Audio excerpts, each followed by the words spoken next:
turma.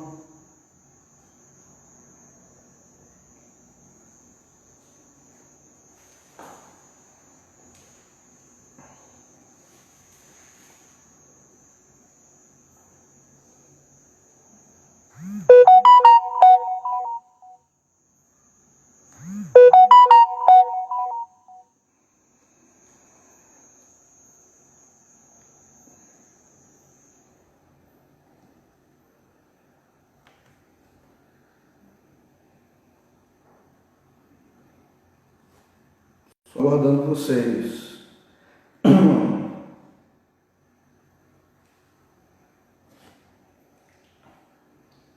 Pastorzinho aí é pontual. Seja bem-vindo, meu irmão.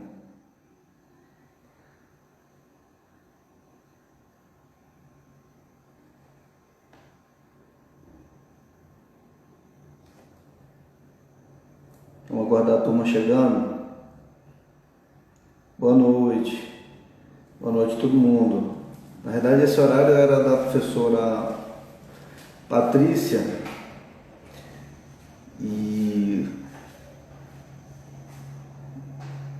eu não havia me preparado para agora, mas aí quando o Elane entrou em contato comigo e me falou a respeito dessa, se eu ia dar aula hoje no primeiro, eu falei, não, o horário é da professora Patrícia, mas eu vou conversar com ela. Aí falei com ela, ela falou que não ia dar aula hoje, então vamos adiantar o nosso horário, né? O nosso material. Afinal de contas, não dá para perder tempo. Porque amanhã eu teria 2 aulas, então eu já vou antecipar uma hoje, né? E aí depois a gente pega amanhã o primeiro horário para poder concluir. Vamos esperar a galera chegando.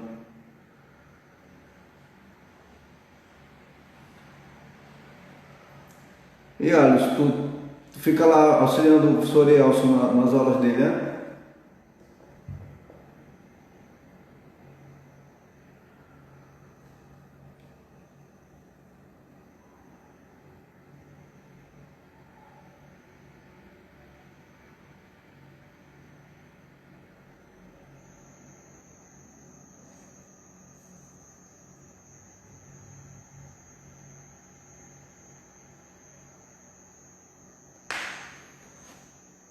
Deixa eu informar a turma aqui no Instagram, no WhatsApp aqui, que a gente já está aqui.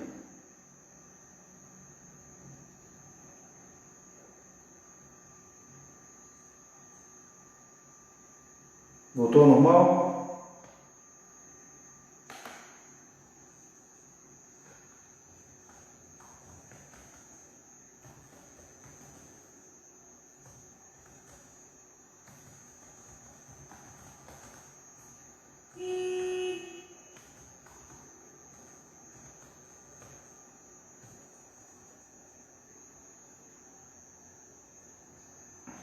Não, eu estou falando em relação às aulas do professor Elcio, tu fica lá dando uma força para ele, né?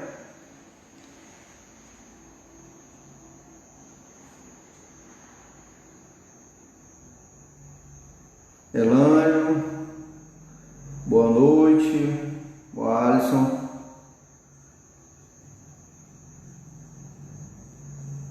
Esperar o pessoal chegando aí. Coloquei uma mensagem agora no WhatsApp, já informando que a gente está aqui, para ver se o pessoal vai entrando aí.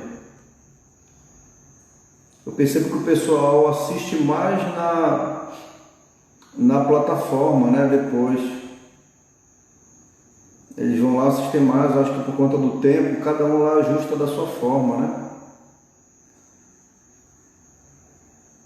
Pois é, Alisson, mas é muito bom.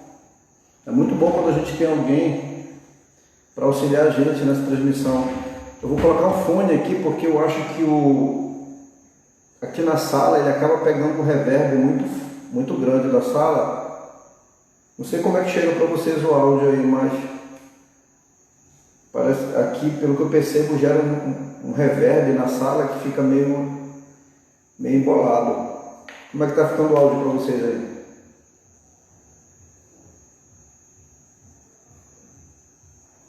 Cleuce, boa noite, pode ir chegando.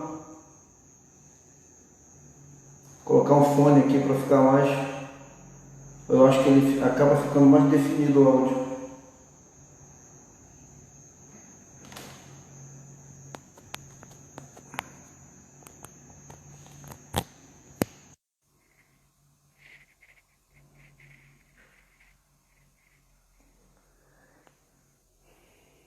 Pois é, galera, enquanto o pessoal vai chegando aí, bora falar um pouco, conversar um pouco. Ontem eu falei um pouco a respeito da nossa vivência já no final de curso, minha esposa e eu. E assim, o ramo jurídico, ele é bem interessante, né? Você lidar com o direito é bem interessante, mas ao mesmo tempo requer de nós, operadores de direito, uma responsabilidade muito grande, porque você lida com o direito alheio, né? Então, assim, você lida com o direito alheio, é uma responsabilidade muito grande. Na realidade, alguém te passa a causa dele, alguém te passa a expectativa dele a respeito de um direito, né? E você vai amoldar isso dentro das normas, de modo a atender a expectativa daquela pessoa dentro da pretensão que ela tem. Então, quando a gente lida com direito, existe uma expectativa muito grande, uma responsabilidade muito grande em quem vai operar esse direito, em quem vai peticionar, em quem vai levar essa causa ao juízo. Então, assim, não é uma situação, não é algo muito, não, eu quero terminar o curso de direito, eu quero advogar ou fazer isso. Cara, é algo muito sério, assim. Você se debruçar sobre uma causa para você fundamentar de fato, você atender a expectativa daquele cliente. Então, assim, requer que a gente já comece desde agora, nessas primeiras disciplinas, boa noite, Nader, a ter uma noção, a procurar já realmente mastigar essas disciplinas introdutórias,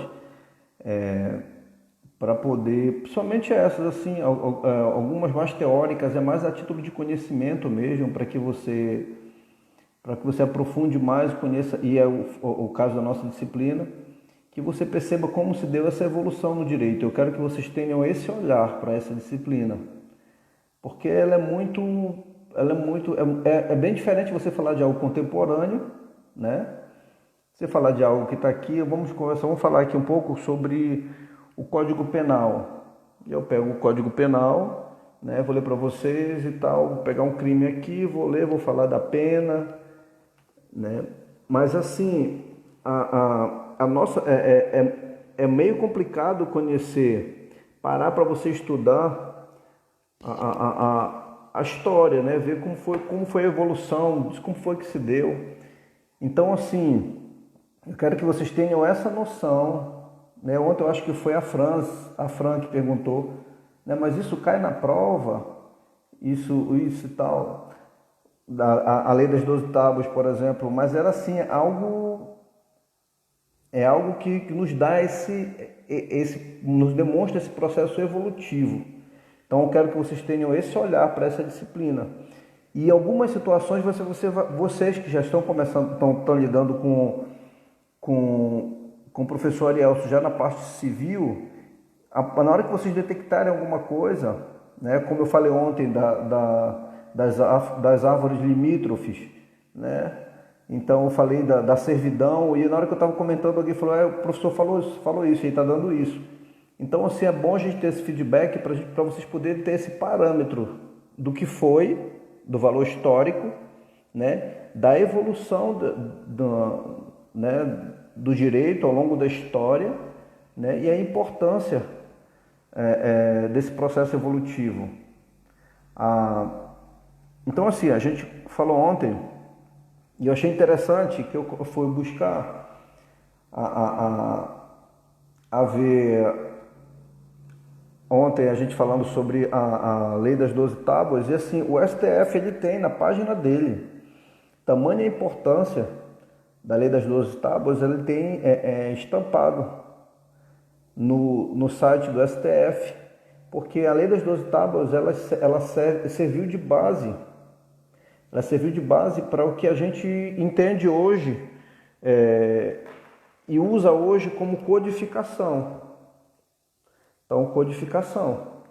Então, o meu código hoje, né, ele já traz aqui, é meu como de vocês também, né, ele traz a Constituição Federal, né, os códigos, Código de Trânsito, Código de Defesa do Consumidor, né, o Código Penal, Código de Processo Penal. Então, assim, ele traz hoje de uma forma dividida, né, okay? Ou uma compilada, como que chama, compilada, de forma uma compilação, né, dividida, todo particionado aqui, cada norma, né, cada norma. Mas a gente viu lá no início da história do direito, né, nas primeiras evoluções nos códigos, o código de Urnamur, de Snuna, que não era assim. Na verdade era uma misturada de coisa, né? Se via uma necessidade, se colocava. Então se colocava, fosse ela penal, fosse ela civil, reparação penal. Então assim, a gente olha que nas 12 tábuas, eu estava olhando aqui, ela consta no site do STF, né? Ela está justamente como essa compilação de normas, como essa organização em capítulos. 12 tábuas porque foram justamente 12 capítulos, 12 títulos, 12 temas abordados nela. Então, primeiro, no título de 1 a 2, ela trata da organização e do procedimento judicial. Olha aí, né? Então, atualmente seria uma norma de interesse formal, né? Que trata de normas procedimentais. Então, o capítulo 1 e 2, a tábua 1 e a tábua 2, fala sobre organização e procedimento judicial. A tábua de número 3 fala de normas contra os inadimplentes. A tábua de número 4, ou a quarta tábua, né, fala do pátrio poder. Nós vimos ontem a respeito disso, que o pai ele tinha autonomia como chefe da casa, inclusive para aceitar um filho ou não. A gente viu outro, se nascesse uma criança, chegasse lá e o pai dissesse, eu não quero essa criança aqui, ele não entrava. E por conta disso, de haver o pátrio poder, o pai estabeleceu a sua vontade, havia um número muito grande de abortos, né, de rejeição de criança, né, inclusive de mortes e de venda dessa criança. A gente viu ontem que havia isso. Na tábua de número 5 fala de sucessão e tutela, né, direitos sucessórios, aquilo que se dá pós-morte, como é que se daria a herança, como é que ficaria e a proteção desses bens, né? A tábua de número 6, ou a sexta tábua, fala de propriedade, né? A tábua de número 7 fala dos delitos, a gente viu ontem que ela tratava dos delitos. A tábua de número 8 fala de direitos prediais, né? A tábua de número 9 fala do direito público. A tábua de número 10 do direito sagrado, e as tábuas de número 11 e 12 fala de normas complementares, que é nada aí. O Código de Hammurabi tem uma influência até para a melhor compreensão do que vamos ver no nosso dia a dia.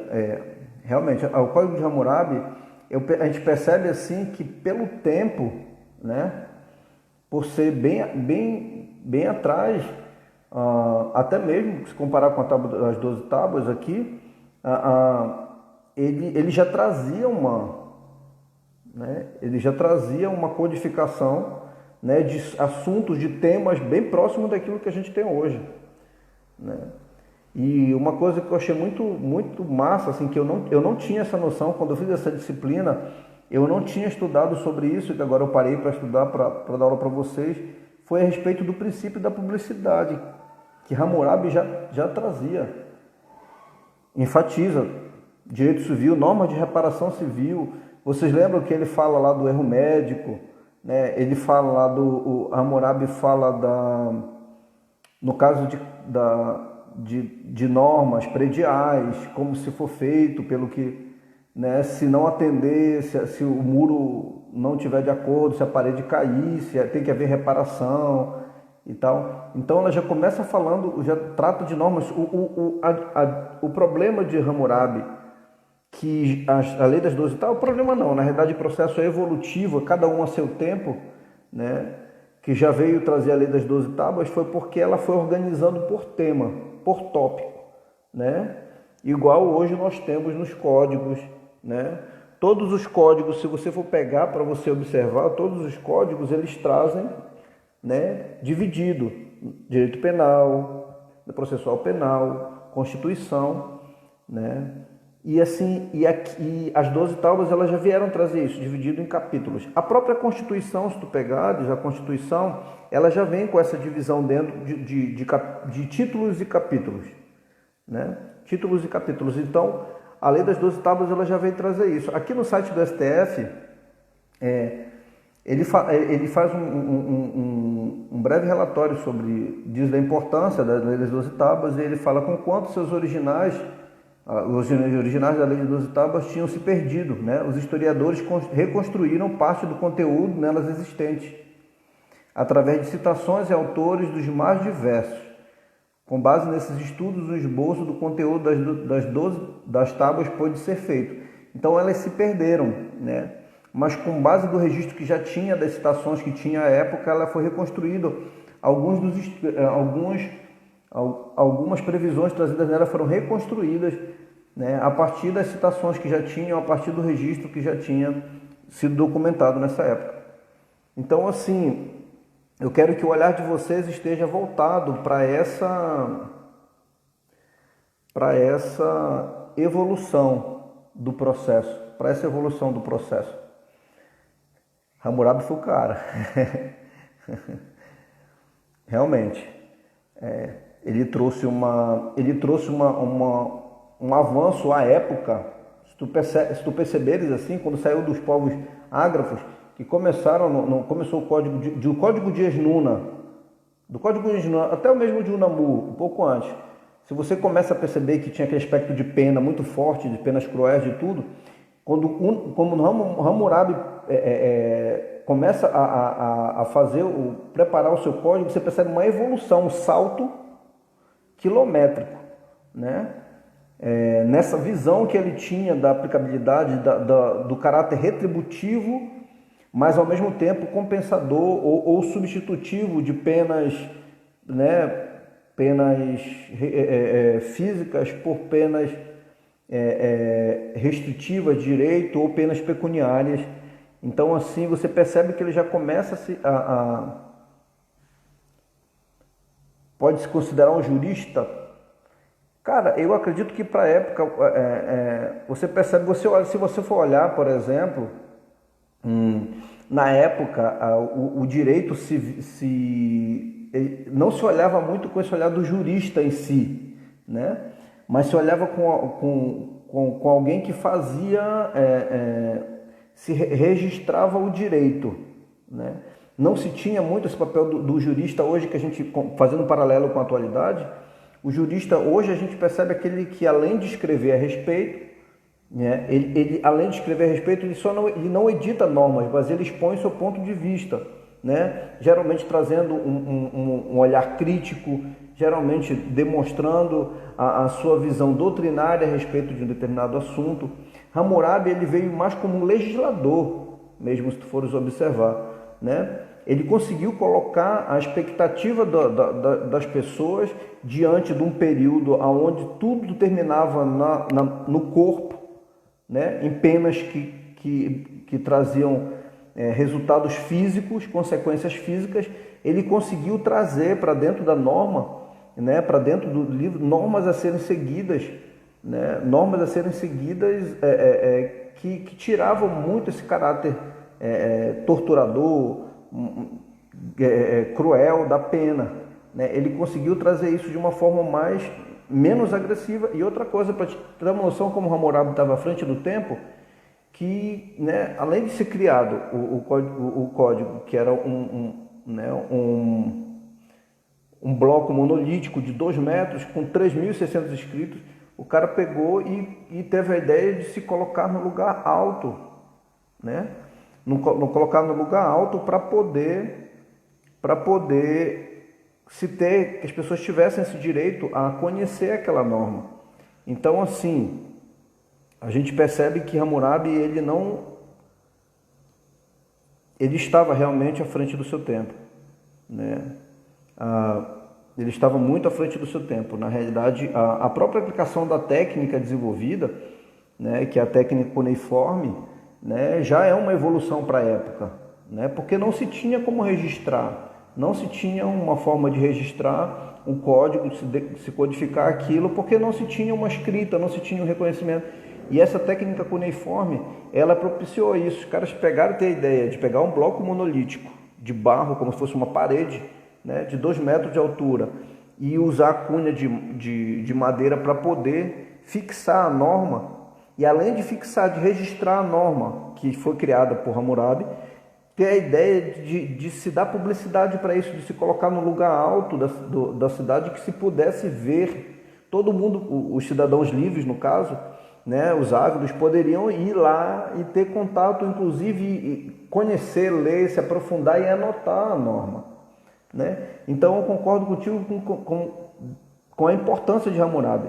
Eu não consigo ver ele como um jurista, assim, porque, né, a gente não percebe que tinha muito da criticidade dele, como se ele estivesse fazendo observações pontuais e tal, né, do caráter crítico da coisa, se manifestando, doutrinando, mas ele teve uma visão mais de legislador do que de jurista, né, de conseguir pegar o anseio do povo, né, aquilo, organizar as normas e colocar à disposição do povo para que se cumprisse, né? Então era norma de cumprimento, de ordenamento de todos, uma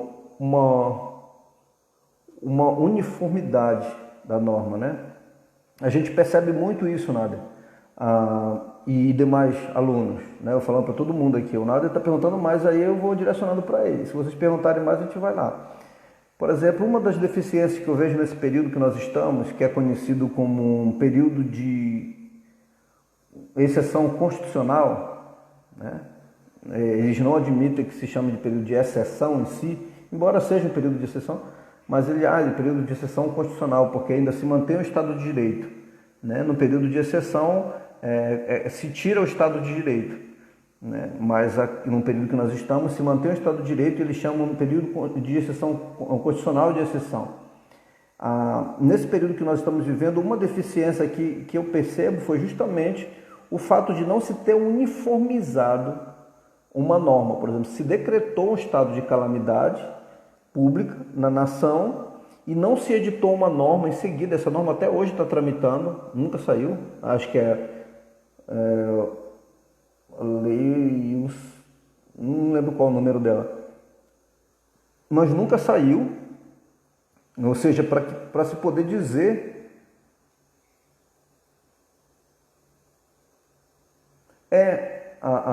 a lei de Italião,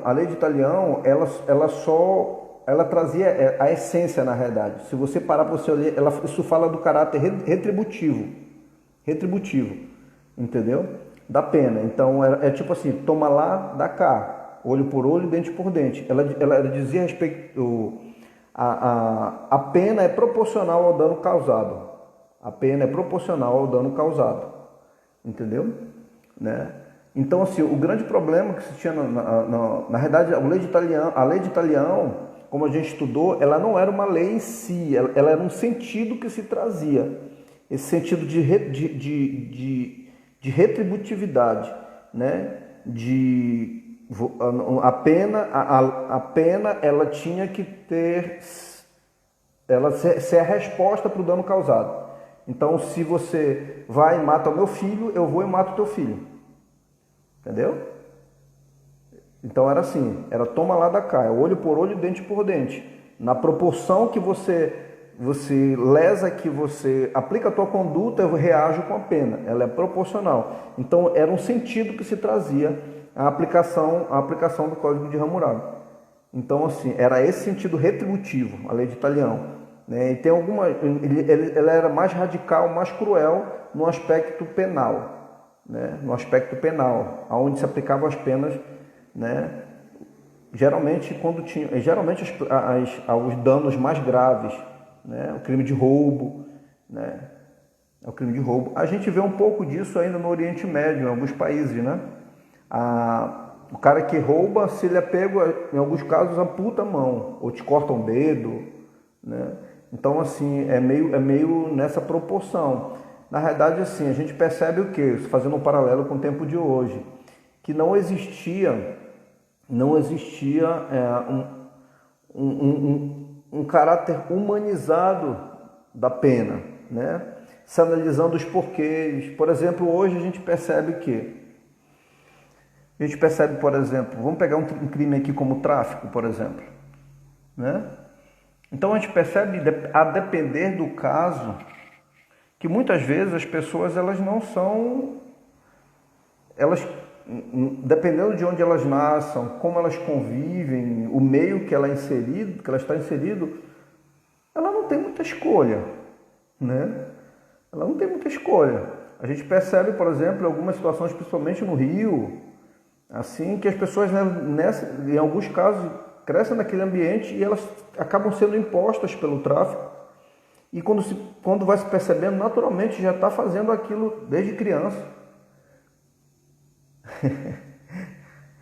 Mas aí a Fran falando que por isso desse país não tem muito ladrão.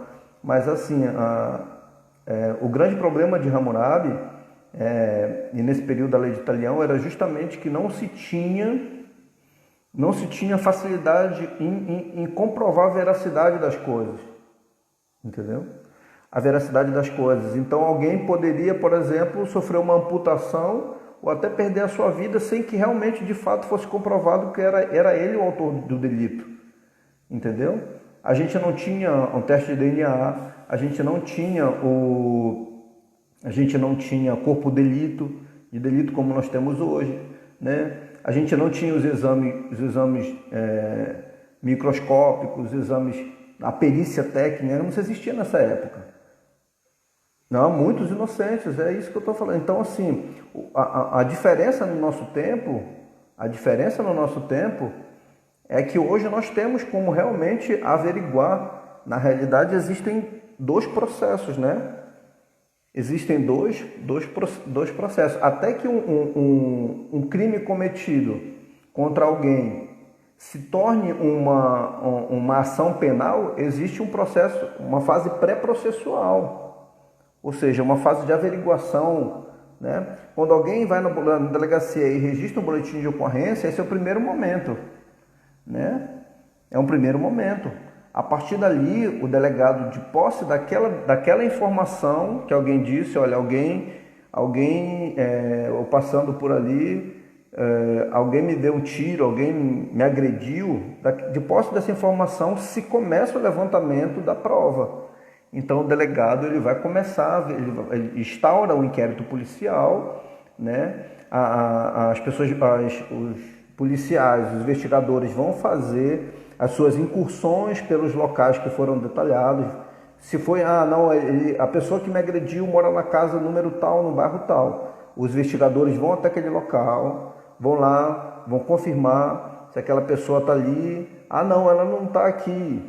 Ela não mora mais aqui, aí vão atrás, vão se levantando. Se houve um crime de estupro, né, vai se fazer após a denúncia, após o boletim de ocorrência, após a representação da vítima, do ofendido, eles vão fazer esse coletar, pode mandar para o Instituto Médico Legal, para o IML, faz uma coleta, né, do sêmen para comprovar se realmente a pessoa foi estuprada, se houve violência, o atrito, né? Então, assim, hoje nós temos, até que todo se levante essa informação toda, né? E o delegado, ao final, ele conclui o inquérito e encaminha para o juiz, né? Uma cópia para o juiz, uma cópia para o Ministério Público, uma cópia para a Defensoria Pública desse inquérito.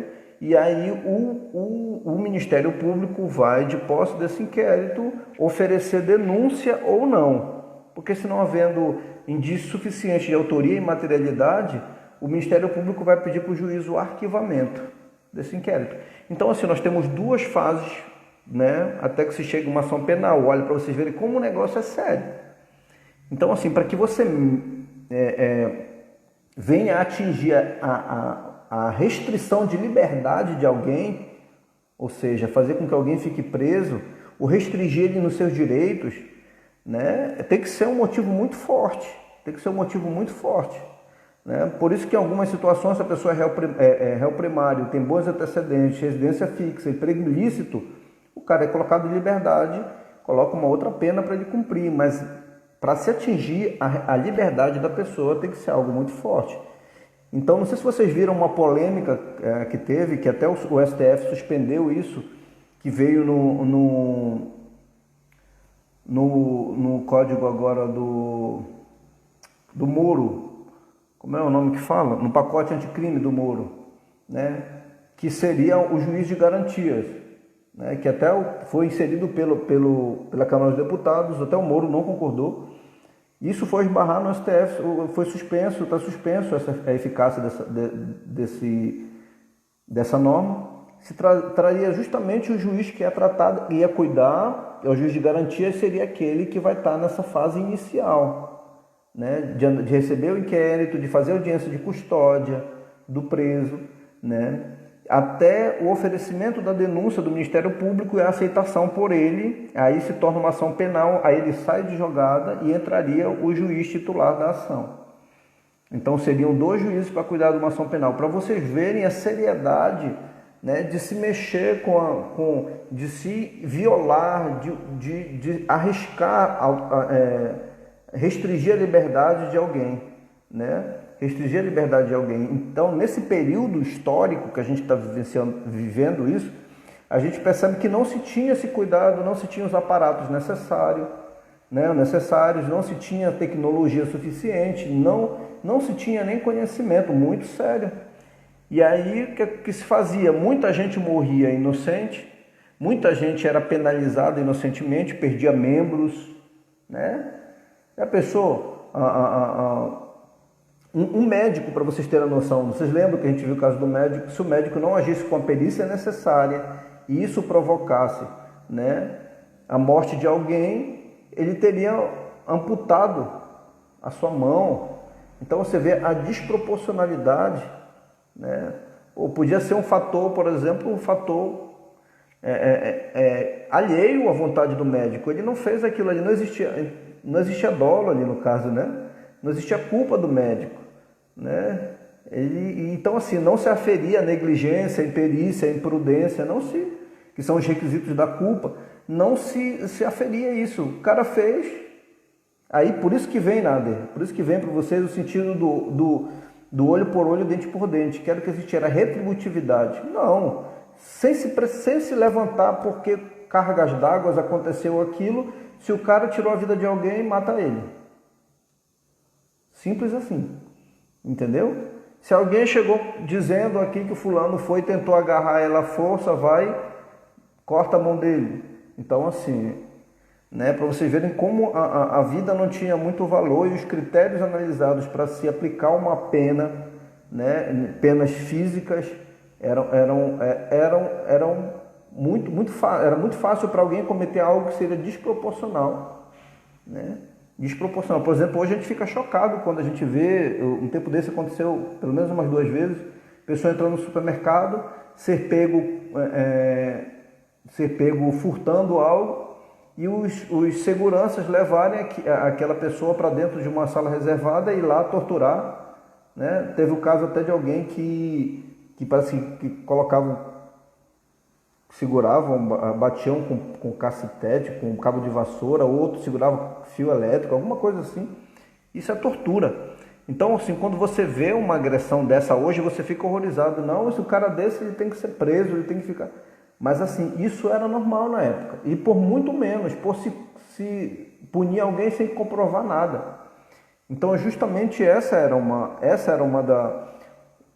das críticas. Você percebe quando vem lá da lei de Drácula, que a gente vê, né, na Grécia, que era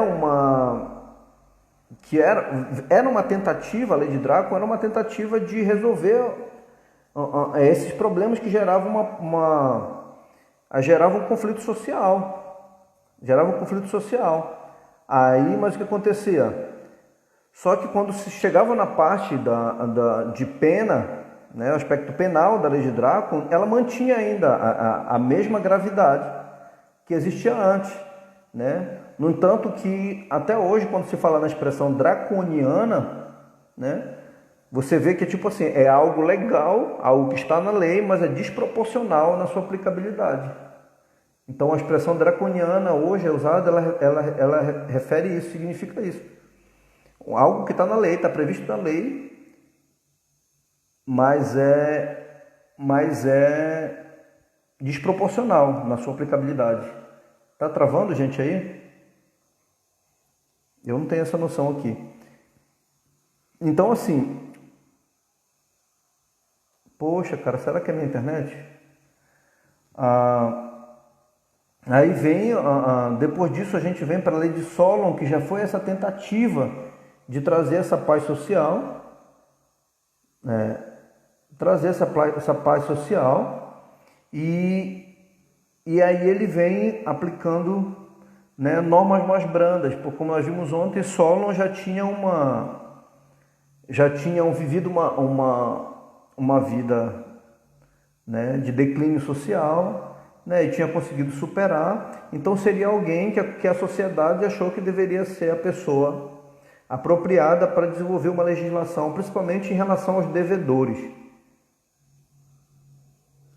Eita, a gente está travando muito, tá? Mas está dando para compreender? Me dê um feedback aí para ver se está dando para compreender.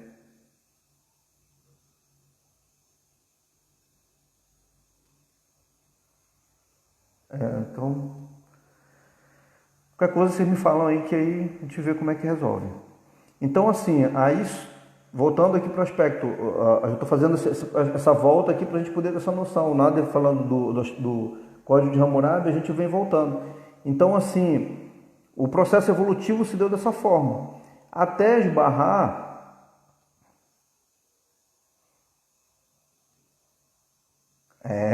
o Elaine aproveita logo para fazer o comercial, né, Elaine? Da TIM e tal. Tá certo.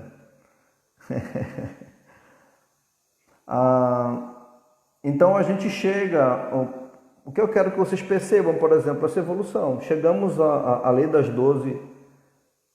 Tá dando para compreender, né? Então chegamos à lei das 12 tábuas justamente com essa mudança. Qual era o aspecto do Código de Hammurabi, do Código de Esnuna, do Código de Urnammu? Qual era o aspecto? Tudo junto, né? Se misturavam normas de responsabilidade civil, norma de responsabilidade penal, norma penal, pena, tudo virava um bolo só, correto? Nós chegamos, quando chegou, passamos pela Grécia, né, a lei de Drácon já foi se organizando, começou a haver um caráter de compensação dessa pena por pecúnia, né, por dinheiro, certo? E aí você percebe que depois a gente chega com uma tentativa de trazer uma humanização, né? Com uma tentativa de trazer algo mais... O que foi que vocês estão rindo? É porque está atrasado? É o efeito da risada? Não entendi.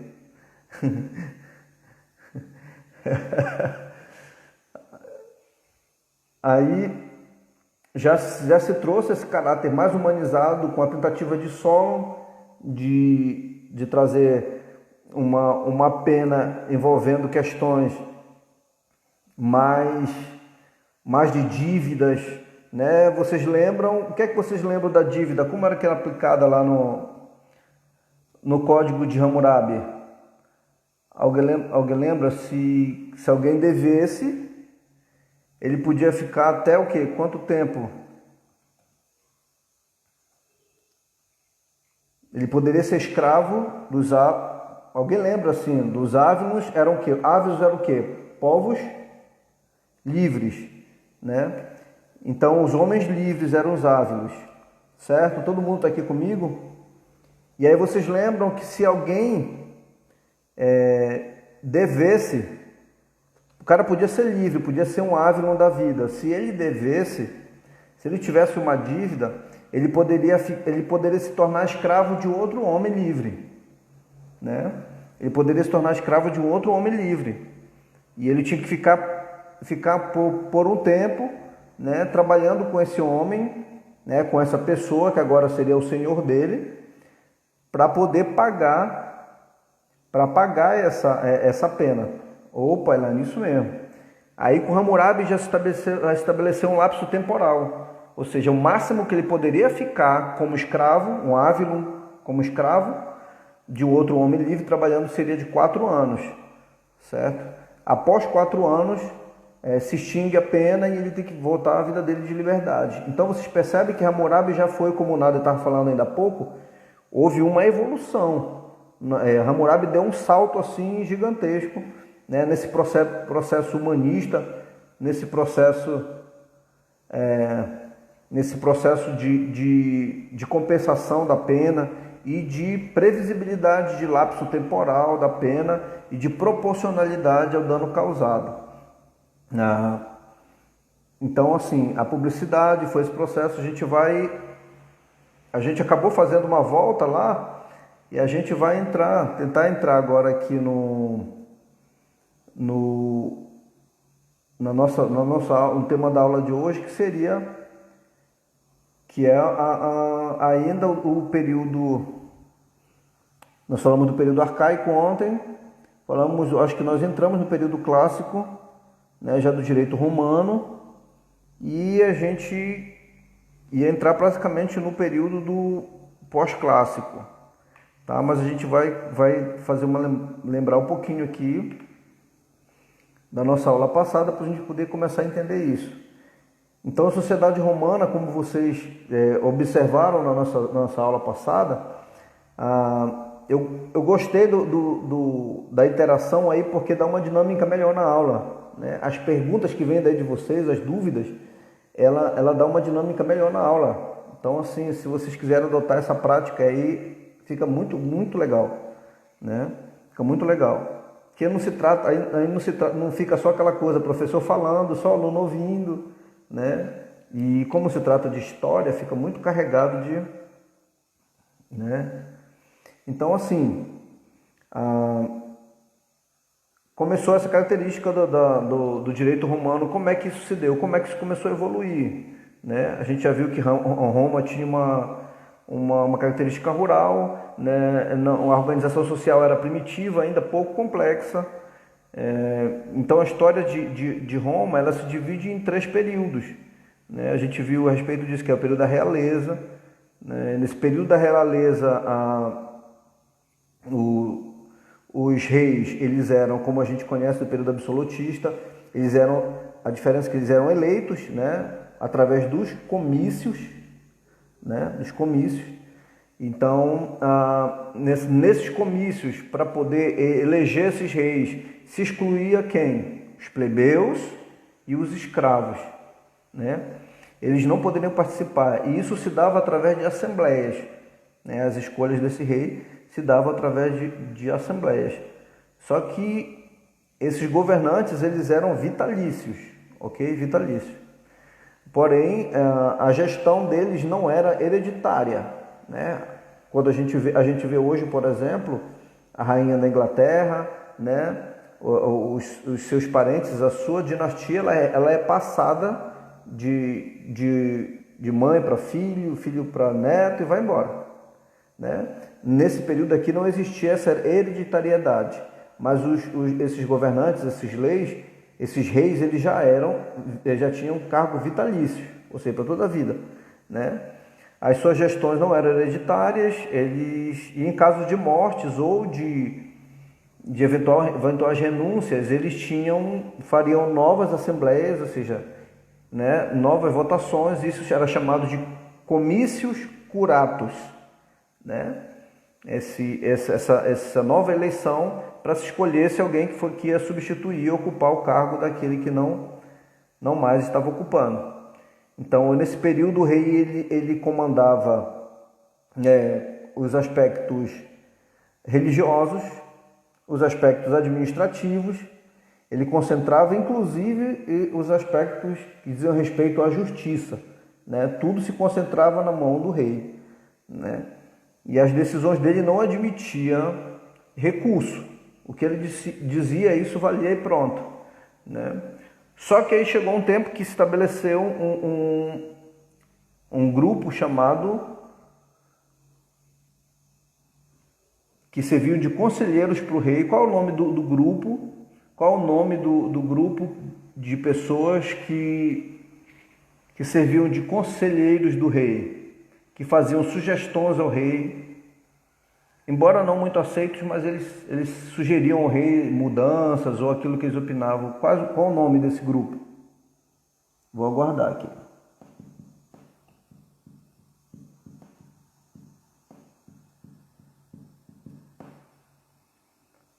Vamos interagir.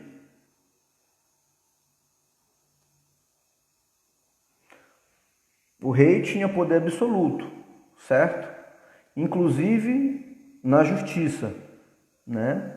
O rei, ele tinha os aspectos religiosos, ele tinha poder sobre os aspectos religiosos, administrativos, até da justiça, né? E chegou um momento que, nesse período da realeza, que se criou, não. Era um grupo de pessoas mais velhas, de pessoas...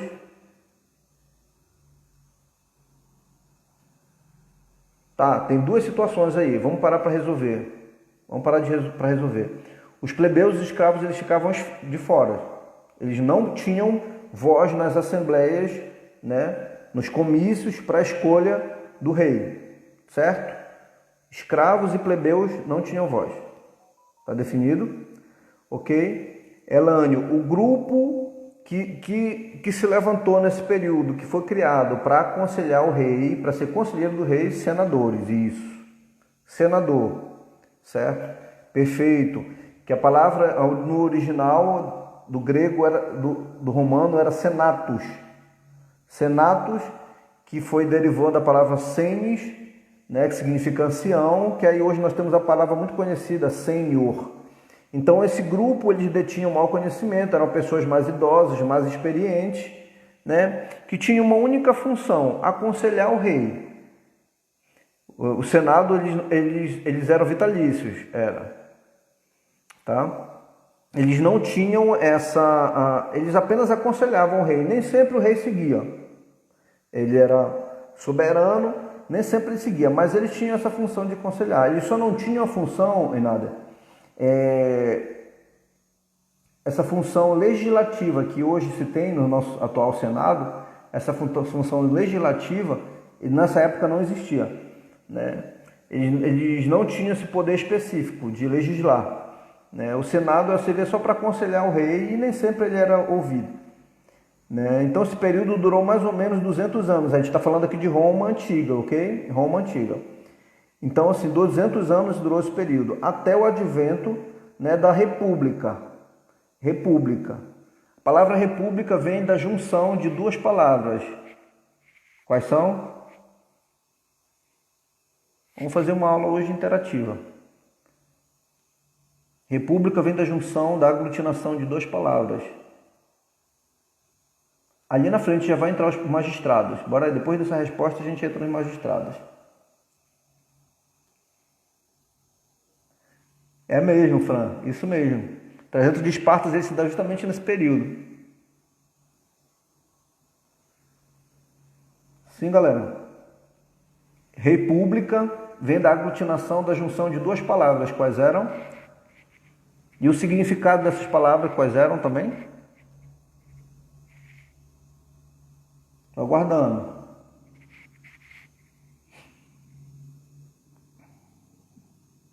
A tão famosa república que nós temos hoje né, falamos do princípio republicano, res, que significa o que, Elânia?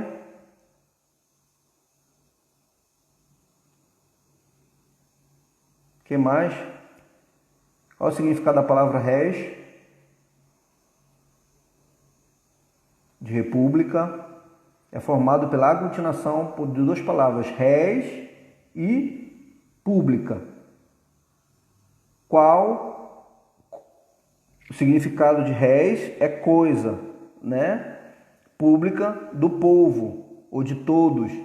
Então, res pública, coisa do povo, né? Coisa do povo. Isso significa a palavra república, coisa do povo, né? Por isso que se fala do princípio republicano, né? Então, assim, nesse período que se instituiu a república, foi mesmo, Fran? Tá aplicando, né? Olha. Então, nesse período que se constituiu a república, né? Já começou a mudar. A gente já começa nada, a gente vai chegar lá nos magistrados, né? Que com a república os romanos decidiram pulverizar o poder executivo, tirar a força do poder executivo. Aquele poder de concentração que existia no rei começou a perder, né? Como se perder aquela concentração exagerada no poder da mão de único governante, de único imperador. Então, assim, nesse período bem aqui, né, o Senado já começa a mudar de figura, né? Embora eles fossem vitalícios, eles já começam a se manifestar de algumas formas, e aqui a gente entra na figura dos magistrados, né? Só que aí os magistrados eles já entram bem aqui, eles já começam, após o Senado já começar a ter voz, né? Começa-se existir a figura dos magistrados aqui nesse período, e a gente viu que esses magistrados, a responsabilidade dele aqui não era de julgar como a gente vê hoje, né? Não era de julgar, mas sim de alguém, de uma classe responsável pela administração da justiça, né? No sentido da administração, que no sentido administrativo mesmo, de cuidar, de ver procedimentos, né? A organização como se dava, mas não de julgar, ok? E esses magistrados eles eram divididos em duas classes. Alguém lembra? Em quais classes eram divididos os magistrados? Ordinários e extraordinários, certo? Qual a característica dos ordinários? Era justamente essa função administrativa, né, da justiça. Eles estabeleciam o litígio, né, instruíam as partes, orientavam como eram os procedimentos adotados pelas partes nos julgamentos e tal, mas eles não julgavam, ok? E um caráter extraordinário era justamente o dos censores, né? Os censores que eram aqueles que eram responsáveis pelo censo, que acontecia de quanto em quanto tempo o censo? Alguém aí me responde.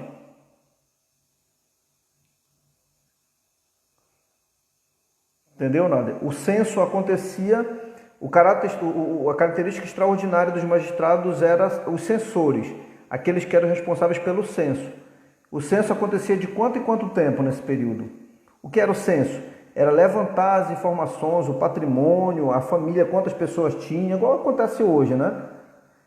Qual era o patrimônio daquela família, de forma que isso resultava numa certidão, num documento, né? Que aí os censores que eram responsáveis por aquilo, eles faziam um documento ao final que dizia com a família tal, qual o patrimônio dela, quantos filhos ela tinha, né? Como era constituída a família. Então, assim, o censo era realizado de 5 em 5 anos, correto? Certo?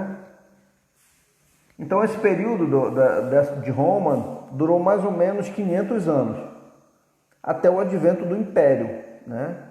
Que esse período foi marcado já pelo fortalecimento da figura do imperador. Então, assim, esse período do direito romano durou mais ou menos 500 anos. E aí a gente passa para o novo período, né?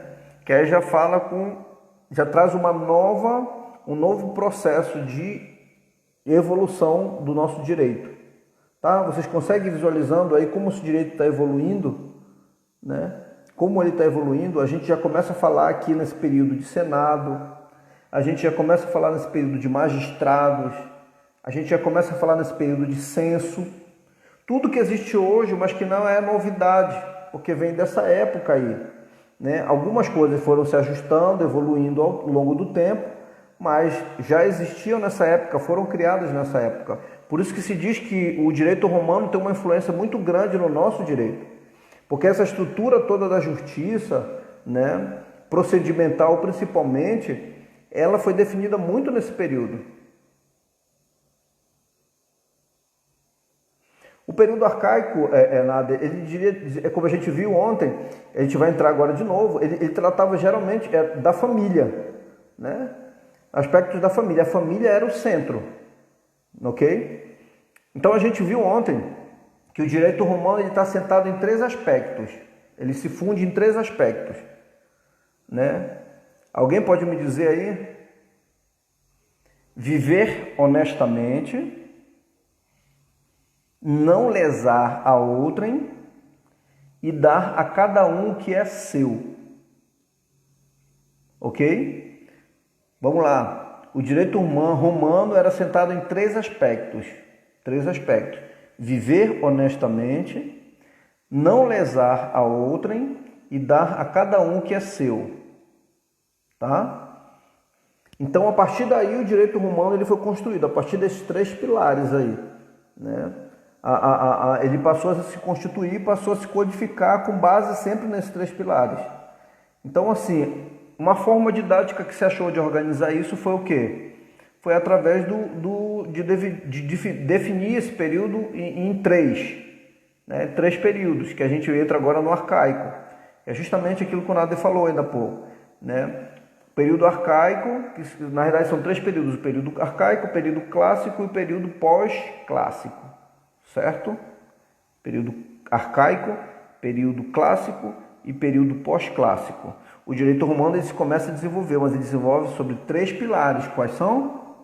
Viver honestamente, não lesar a outrem e dar a cada um o que é seu, ok? Ele se desenvolve sobre esses 3 pilares e ele se organiza com base nesses 3 períodos. Alguns doutrinadores falam de um 4º período, né, que seria com base no Justiniano, que a gente vai ver lá para frente.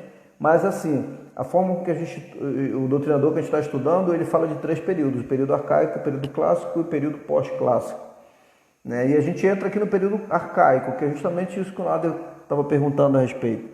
O período arcaico, justamente, ele é fundado, a base dele, nesse período do direito romano, é a família como centro de tudo, tá? Então, os cidadãos nesse período, eles eram vistos apenas como membro de uma unidade familiar. Como assim? Eu não vejo o cidadão aqui enquanto alguém que participa da sociedade, né? Mas eu olho apenas o aspecto familiar, apenas como integrantes de um grupo familiar, de uma unidade. Então, aqui nesse período, do período arcaico, a gente começa a observar algumas peculiaridades da família, coisas que tratavam, que se lidavam no seio da família. Cada família resolvia a coisa e os aspectos eram específicos e peculiares da família. Então, aquilo que nós vimos ontem em relação aos recém-nascidos, por exemplo, né? Os recém-nascidos, eles eram recebidos pelos pais, né? Se esse pai quisesse que ele fosse recebido.